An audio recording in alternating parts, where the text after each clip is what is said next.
Assalamualaikum warahmatullahi wabarakatuh. Alhamdulillahirabbil alamin. Assalatu wassalamu ala asyrafil anbiya'i wal mursalin wa ala alihi wa sahbihi wa man tabi'ahu bi ihsan ila yaumiddin. Di sini saya akan membawakan sirah nabawiyah dengan judul Perang Bani Nadhir, yaitu pengepungan dan pengusiran Bani Nadhir dari Madinah. Sebelumnya, siapakah Bani Nadhir itu? Bani Nadhir ialah kaum Yahudi dan sekutu kabilah Khazraj yang tinggal di sebelah Madinah. Di antara Bani Nadhir dan Bani Amir terdapat persekutuan dan perjanjian. Mereka bertetangga kaum muslimin dan mereka terikat dengan perjanjian, yaitu masing-masing pihak terikat dengan perjanjian untuk melindungi pihak yang lain. Namun, Bani Nadhir tidak memenuhi janjinya karena kedengkian dan permusuhan yang telah menancap dalam hati mereka terhadap kaum muslimin. Nah, Alkisah, suatu ketika Rasulullah SAW keluar menuju Bani Nadhir dan ditemani oleh beberapa sahabat beliau. Di antaranya yaitu Umar bin Khattab, Abu Bakar, dan Ali bin Abi Thalib.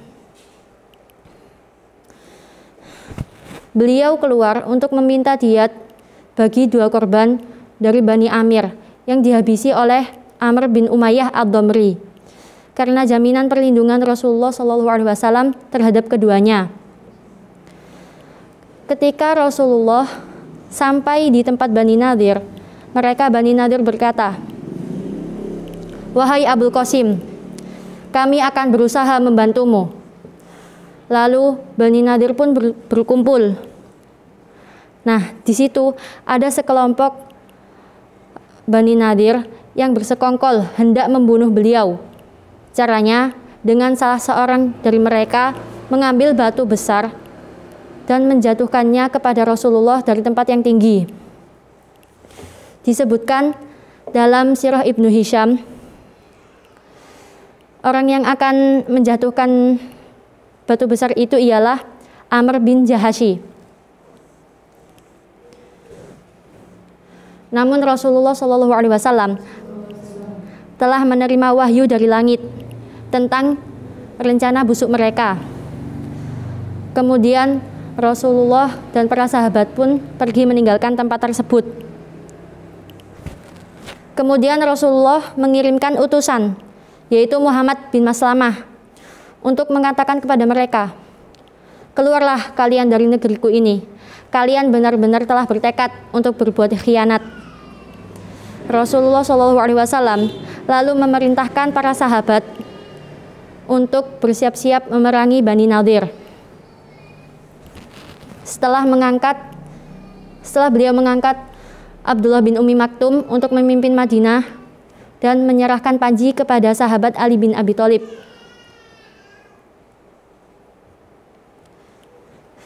Kala pasukan Rasulullah SAW menyerang, maka Bani Nadhir melindungi diri mereka di dalam benteng.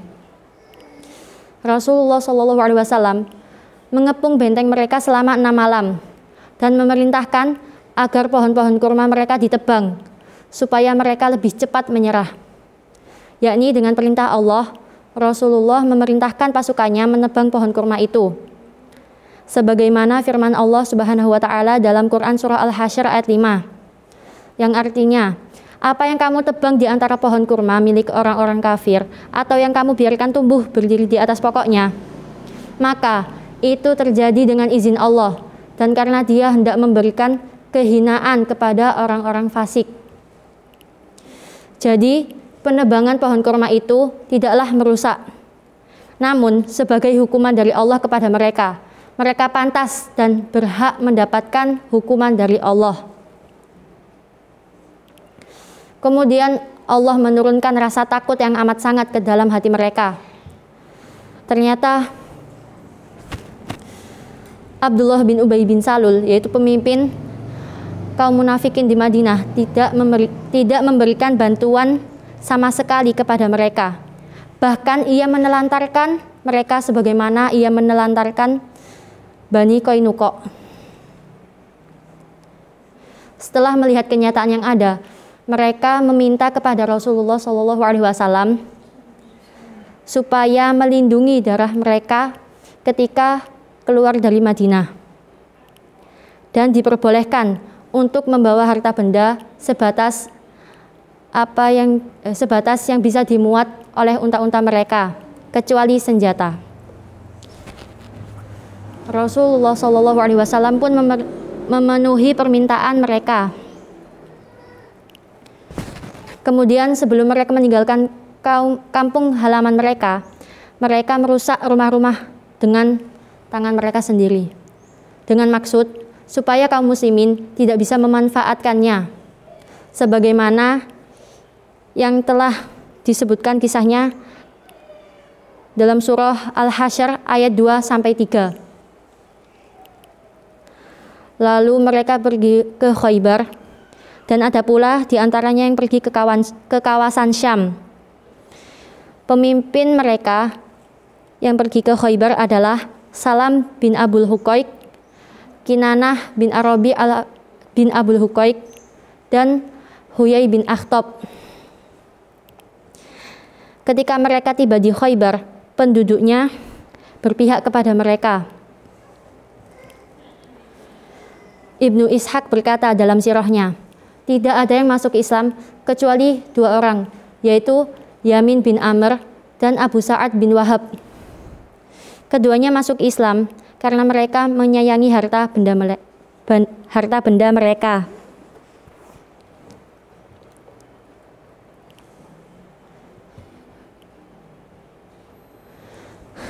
Tidaklah Rasulullah SAW mengambil 1/5 dari apa yang telah diambil dari Bani Nadir, karena itu adalah harta fa'i yang diambil dari musuh tanpa perlawanan sedikit pun. Harta seperti itu diperuntukkan untuk perbekalan perang. Karena itu adalah harta fa'i yang diambil dari musuh tanpa perlawanan sedikit pun.